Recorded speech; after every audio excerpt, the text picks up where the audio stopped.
일터에서 만난 하나님, 일하는 당신 하나님의 사역자. 구약성경 열왕기상 18장은 엘리야 선지자와 바알 선지자들의 갈멜산 대결을 기록합니다.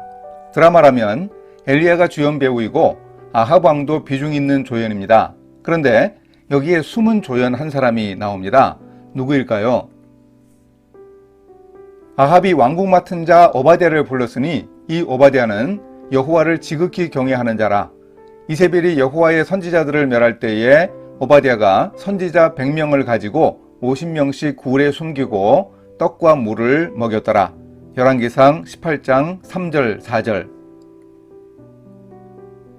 열왕기상 18장에 그리 익숙하지 않은 이름 오바댜가 등장합니다. 엘리야나 아합 왕이 주도하는 무대에서 멋진 조연으로 손색이 없습니다. 이 오바댜가 없이는 갈멜산의 놀라운 이적과 하나님의 역사가 있기 힘들었다 해도 그리 틀리지 않을 겁니다. 그런데 오바댜는 악명 높은 왕 아합의 왕궁 맡은 자였습니다. 궁궐의 살림을 책임진 왕의 측근이었습니다. 아합 왕이 신임하는 신하였는데 여호와를 지극히 경외하는 자라고 소개합니다.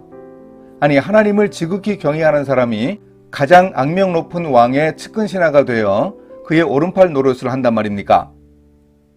그런데 이세벨 왕비가 하나님의 선지자들을 다 죽일 때 오바댜가 선지자 100명을 구했습니다. 50명씩 굴에 숨기고 먹여 살린 일은 마치 영화 쉰들러 리스트를 보는 듯 합니다. 이런 대단한 일을 당시에 누가 할 수 있었을까요? 위대한 선지자 엘리야는 돌봐야 할 선지자들이 죽임당하는데 뭘 하고 있었습니까?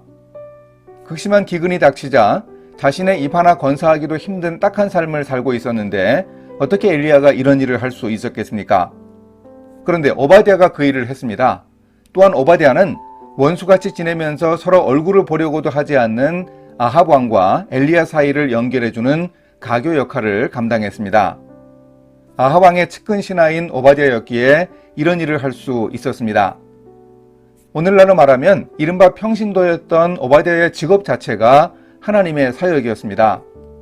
선지자의 사역만 하나님의 일이 아니라 세상의 직업도 하나님의 일입니다. 또한 오바댜에게 있어서는 직업이 사역의 통로가 되었습니다. 오바댜의 지위와 업무가 하나님의 사역을 위한 도구가 되었습니다. 오늘도 세상의 일터에서 일하는 우리가 바로 오바댜와 같은 하나님의 사역자입니다. 이렇게 실천하겠습니다. 오바댜는 하나님 나라를 위한 중요한 사역을 감당했습니다. 일하는 우리는 엘리야를 모델로 살아가는 사람들이 아닙니다. 오바댜를 모델로 삼아서 일터에서 하나님의 사역자가 되도록 노력하겠습니다. 함께 기도하십니다. 엘리야의 하나님, 하나님은 또한 오바댜의 하나님이시기도 합니다. 엘리야의 역할이 있고 오바댜의 역할이 있습니다. 하나님 나라는 이 두 사역자들의 힘을 앞에 이루어가는 것임을 명심하겠습니다. 오늘 우리 시대의 오바댜로 일터에서 하는 사역을 잘 감당하게 도와주소서. 예수님의 이름으로 기도합니다. 아멘.